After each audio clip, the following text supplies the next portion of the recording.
So Gina Carano's lawsuit is moving forward. Disney is not upset about that. Everybody complained that, what was it? When Gina said she had freedom of speech, doesn't mean the company can't fire you. It's a private company. They can do whatever they want. Yeah, well, guess who's using that argument against Gina Carano to say they can say whatever they want about her? Disney attempts to dismiss Gina Carano's wrongful termination lawsuit, argues First Amendment provides a complete defense against the Mandalorian actress's claims. They're allowed to use the First Amendment, but she's not. In offering their first official response to former Mandalorian actress Gina Carano's wrongful termination lawsuit, Disney has moved to dismiss her legal action on the grounds that, in their opinion, the First Amendment of the U.S. Constitution provides them the right to dissociate its own artistic message from Carano's outspoken political beliefs. We can use our First Amendment, but you can't. As previously reported, thanks to financial and legal assistance from Tesla company founder Elon Musk, God, Elon messes up a lot of things. God, when he says, "Yeah, this is stupid, I'm backing it. I'm gonna help destroy all this woke nonsense." Boy, he sure kept to his word. The former Cara Dune actress announced her intent to take the House of Mouse and its subsidiary studio to court on February 6th via a lengthy post made to her official Twitter account. All right, I covered that, so I'll skip most of that. That's in a previous video. If you want to go back and watch it, I'm not reading an entire thing again.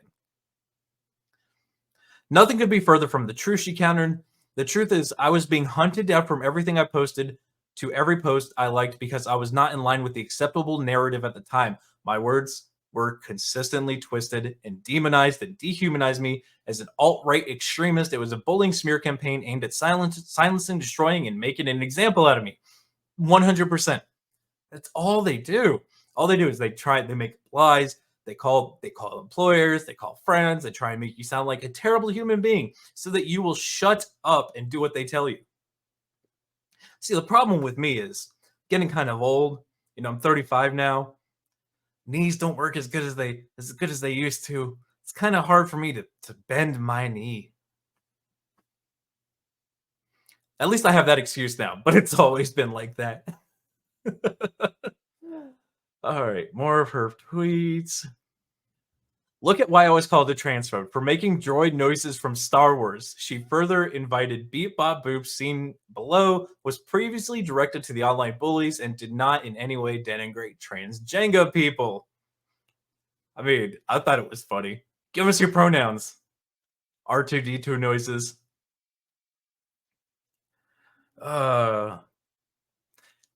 Interestingly, the same constitutional American right to free speech that Disney has pointed in defense of their cutting ties with Carano, filing a motion to dismiss Carano's lawsuit on April 9th, the House of Mouse attorney argued that Disney has the constitutional right not to associate its artistic expression with Carano's speech, such as the First Amendment provides a complete defense to Carano's claims.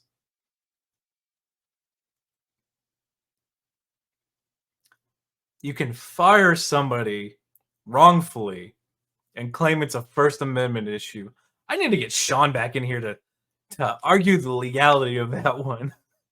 That because like if you flip that, you can say I have the First Amendment protection to say whatever I want during the company while I'm in the company. Like it doesn't work one way and not the other. It has to go both ways. It's kind of what a right is. Everybody gets it or no one does. As Carano's own fame rose with her character, Carano began engaging with the fans and the public in a manner that, in Disney view, came to distract from and undermine Disney's own expressive efforts. Disney, you fired these people and you lost billions of dollars. How are you saying that it's her fault? Okay. Yeah, let's keep going. Carano's decision to publicly trivialize the Holocaust by comparing criticism of political conservatives to annihilation of millions of Jewish people, notably not thousands, was the final straw for Disney. As a Jew, you silencing someone who's speaking out is kind of you doing that, not them. Hey, pointing out that like this is how all this started, and you being like, "Shut up, you can't say that. Don't tell them what we're doing." Kind of makes you look like the bad guys. Carano's claims are all barred by the First Amendment. They then asserted, as the Supreme Court held in oh, Hurley v. Irish American Gay, Lesbian, and Bisexual Group of Boston.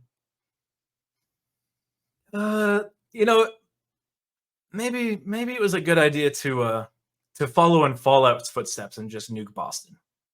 The First Amendment embodies the core principle of speakers' autonomy that bars the state from dictating to expressive enterprises what to say, how to say, and whom to say it through. As the court further held in Boy Scouts of America versus Dale, that principle means that the state cannot force an employer engaged in speech to speak through an employee whose own views or public profile could compromise the employer's own messages, even if the employee does not express her views on the job. Am I understanding that right? That principle means that the state cannot force an employer engaged in speech to pick through an employee. Well, that's the state. That doesn't have anything to do with companies, right? The state can't force your speech. Theoretically. I know they do all the time, but theoretically. We're talking about individuals here. To this end, Disney then affirms state law can protect employees' political activity without violating the employer's free speech rights. Quoted by the UCLA, fuck the UCLA. They're garbage. Absolute garbage. I would love to see them dismantled. What state law cannot do, however, is force entities to create speech products to speak through writers or singers or actors whose own speech and public profile could, in the employer's view, compromise the employer's ability to express itself in its own chosen manner. Carano's suit contravenes that rule. It is an impermissible effort to invoke state power to override a private entity's decision about what to say in its own art and how to say it. But she's not putting that. I need to get Sean on. I want to see if I can get Sean on to talk about this. Because it sounds like they're both arguing past each other and it's not making sense to me. Then again, I am mildly retarded. Yeah, so I'm gonna call this one here. I'm gonna talk to Sean. I'm gonna see if I can get him on to go over this. I would like to do that because I'm just a moron on the internet. I'm not no fancy lawyer. I'm not a practicing attorney. Oh, if you know, you know.